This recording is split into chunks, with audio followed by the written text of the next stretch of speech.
મારું નામ મેહુલ બી પટેલ છે. હું વીએનસી જોડે સંકળાયેલો છું ઘણા વર્ષોથી.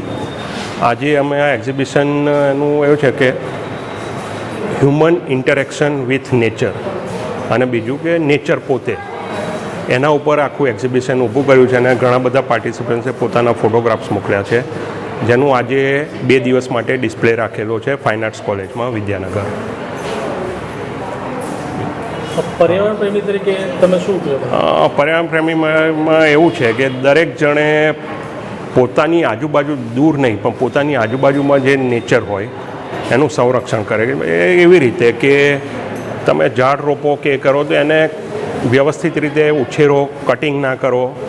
દરેક વસ્તુનો ઉપાય હોય છે કે ઝાડ નડે છે એવું ના હોય, ઝાડનો કચરો પડે છે એવું કરીને ઘણા લોકો ભણેલા ગણેલા એને કટિંગ કરે છે. એવું કટિંગ નહીં કરવાનું, પણ તમે એ રાખો. અને એની મેસેજ નેચરમાં એવું છે કે તમે ઝાડ ઉછેર કરશો, બીજી વાઇલ્ડ લાઈફ એની મેસેજ આવશે. બર્ડ છે એ બધા જ એની મેસેજ ત્યાં આગળ આવવાના ચાલુ થઈ જશે. જેમ કે મારા ઘર આગળ જ મેં ટોટલ 65 પ્રજાતિઓ પક્ષીઓની ગણી છે અમારી સોસાયટીમાં જ, મારા ઘરમાં બેઠા બેઠા. એટલે બીજી એથી વધારે હશે. એનું કારણ એ છે કે ત્યાં અમે 22-23 ઝાડ મેં ઉગાડ્યા છે. એને માટે આવું થાય છે.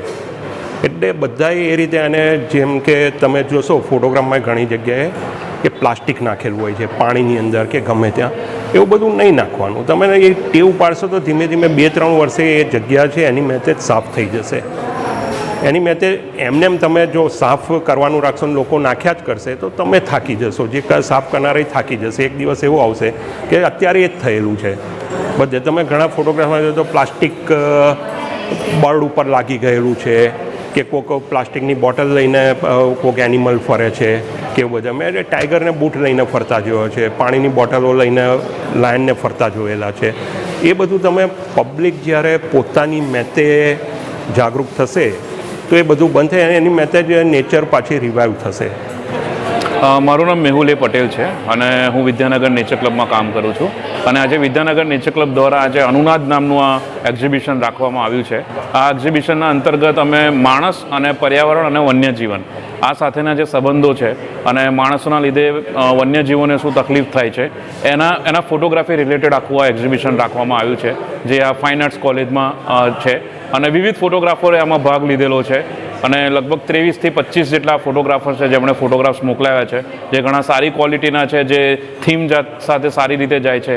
એવા ફોટોગ્રાફ અમે સિલેક્ટ કરીને પછી અહીંયા આગળ આ પ્રદર્શનમાં મૂકેલા છે. કેટલા દિવસ એક્ઝિબિશન ચાલે?